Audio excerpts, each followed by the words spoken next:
Good evening friend. మన channel పేరు వచ్చేసి మోరాంజీ7. Subscribe and share and like చేస్తారని ఆశిస్తున్నా. పివి నరసింహారావు గారు జేవీ ఆంధ్ర ఉద్యమం అప్పటి గురించి చెప్పినాం. బ్రహ్మానందరెడ్డి అనంతరం ముఖ్యమంత్రి పదవి చెన్నారెడ్డికి దక్కాల్సి ఉంది. 1968లో సుప్రీంకోర్టు తీర్పు వల్ల చెన్నారెడ్డి 6 సంవత్సరాల అనార్హత ఎదుర్కోవాల్సి వచ్చింది. మధ్య మార్గంలో మెత్తటి మనిషి మేధావి అయిన పివి నరసింహారావు ముఖ్యమంత్రి పదవి ఇవ్వాల్సి చెన్నారెడ్డి వర్గం ఒప్పుకుంది. పివి నరసింహారావు తెలంగాణ ఉద్యమంకు దూరంగా ఉండడం మరియు బ్రహ్మానందరెడ్డి మంత్రిమండలిలో పనిచేయడం వల్ల ఆంధ్ర వాళ్ళు కూడా వ్యతిరేకించలేదు. దీంతో పివి నరసింహారావు ఆంధ్రప్రదేశ్కు తెలంగాణ నుండి మొదటి ముఖ్యమంత్రి అయ్యాడు. ల్యాండ్ సీలింగ్ చట్టం తెచ్చి భూముల కొనుగోలు నియంత్రించాడు. ముల్కీ నిబంధనలు ఖచ్చితంగా అమలు చేయడం ప్రారంభించాడు. దీంతో ఆంధ్ర ఉద్యోగులు ముల్కీ నిబంధనలపై హైకోర్టులో కేసు వేశారు. తర్వాత కాలంలో హైకోర్టు ముల్కీ నిబంధన రాజ్యాంగ విరుద్ధం అని పేర్కొంది.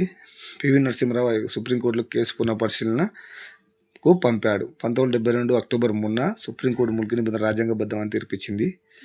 ముల్కీ నిబంధనల విషయంలో సుప్రీంకోర్టు వాదించిన న్యాయవాది నరసింహారావు. Thank you friends. మోరాంజీ7 study channel. Subscribe and share like చేస్తారని ఆశిస్తున్నాను. Thank you friends.